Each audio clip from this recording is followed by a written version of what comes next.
I tried to recall the greatest, most powerful storm that I've ever been in. Embarrassingly, I have to go back about 30 years to the storms of 1987, which by global standards were pretty tame.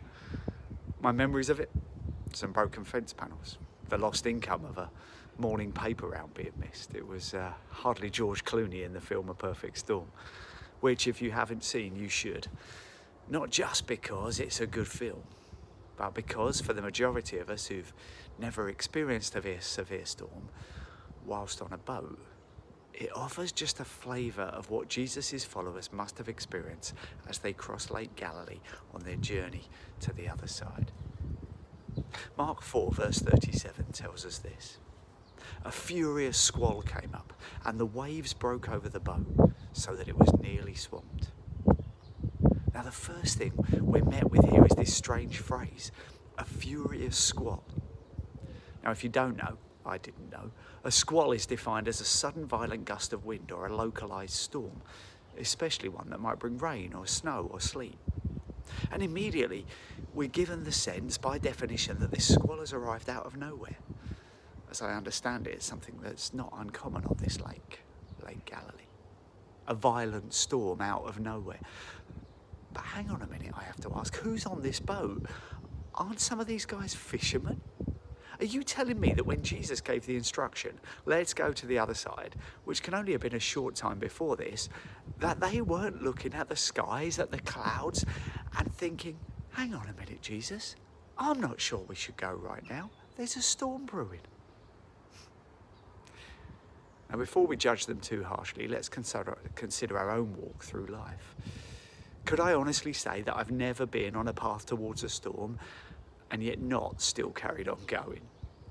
It reminds me of when I watch my children at times as they wind one another up, pushing, poking, just a bit at a time, knowing there's going to be a reaction at some point, usually a powerful one, and yet they keep poking. Maybe Jesus' followers did know that something was coming. Maybe they just didn't expect it to be as violent a storm as it was. And so why wouldn't they get in the boat? But Mark is clear here. This wasn't just any storm. This was a furious squall, a curveball, the ferocity of which just wasn't expected, couldn't be fully prepared for. Coronavirus, with all of its implications, is undoubtedly one of those storms. But so is the death of family, of friends or loved ones, especially when it's untimely. Or the loss of a job. Or the breakdown of a relationship. Or a failed exam, or a debilitating accident. The reality is that life is full of violent storms that we all have to face into. And it's in these moments that it can feel like the waves are breaking over the boat. That we can feel, in the words of Mark, nearly swamped. Now, there are many myths or misunderstandings of what it means to be someone who follows Jesus. Some are surprised when people who have faith in God, for example, have to face into storms. But there's no promise in the Bible that we won't. In fact, it's quite the opposite. There's also a verse from Paul's letter to the early church in Corinth that we often paraphrase as saying, God will never give you more than you can handle.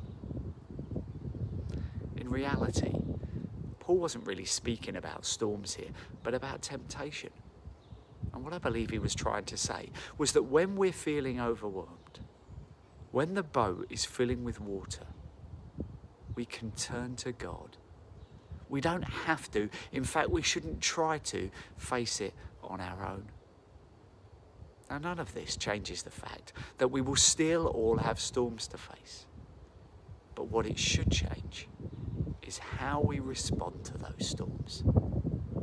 After all, what if the storm was never intended as a place where we have to face our greatest fears, but is somewhere instead where we get to have an incredible encounter with God?